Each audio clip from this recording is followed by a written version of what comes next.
The trail begins here at Kenfig and the Prince of Wales Public House. The first place to turn for information is the local guidebooks. They show this building has a powerful connection with the past. From the 1600s, it was a courtroom. Local legend has it that condemned men were hanged just down the road and then buried somewhere close to here. Nowadays, it's a pub, and inside, they say that the noise of voices and music continues even when the place is empty, and they say they have the tapes to prove it. The story intrigued two pub regulars, an electrical engineer and an industrial chemist. They decided to investigate. We reasoned that possibly the noises were actually coming from the fabric of the building. So we then decided to take a sample of the stones that the building is made out of, and we found that they contained silica and a percentage of ferric oxide, the very things that are in microchips and recording tapes. So what we've reasoned is that possibly the walls were acting as a low-grade, primitive recording medium. We've decided to try our own experiment, so I've called in Roger Waldron, a sound recordist with 12 years' experience at the BBC. You're the sound engineer we're pinning all our hopes on. What have you got planned? I've been able to get hold of John's original tape recorder, which we're going to set up in the room tonight, in the way that John and Alan set it up. And in addition to that, I've got a digital recorder, which I'm going to set up with a contact microphone in one channel, which will be attached to the wall and pick up any sounds from the wall, and an open microphone in the other, in the room, in case we're getting noises within the room.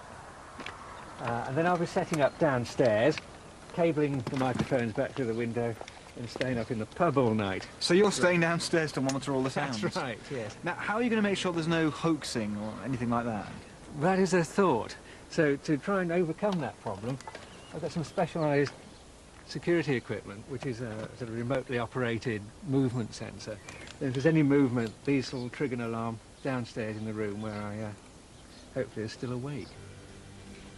Good morning. Morning, Chris. Did you pick anything up? We did, amazingly, yes. Just after 3 o'clock this morning, there were 2 sets of rapping noises in the room, quite interestingly different.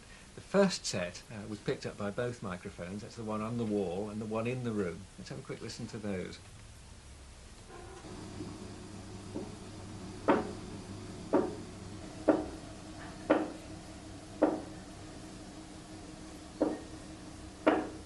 So that was recorded from the wall, almost like somebody banging against the wall. It could, quite easily.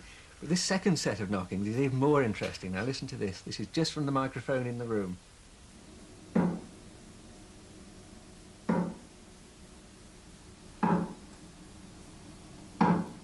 So that's a sound being made not from the wall but within the room itself? Within the room itself, that's right. Anybody that knows the history of this place, it used to be a courtroom upstairs, might say that that sounds like a judge's gavel crashing down. Can you be absolutely sure there's nobody up there? Reasonably sure, yes, none of the sensors went off. And what about the chances of it being caused by some everyday sound? That is impossible. They're rather heavy noises.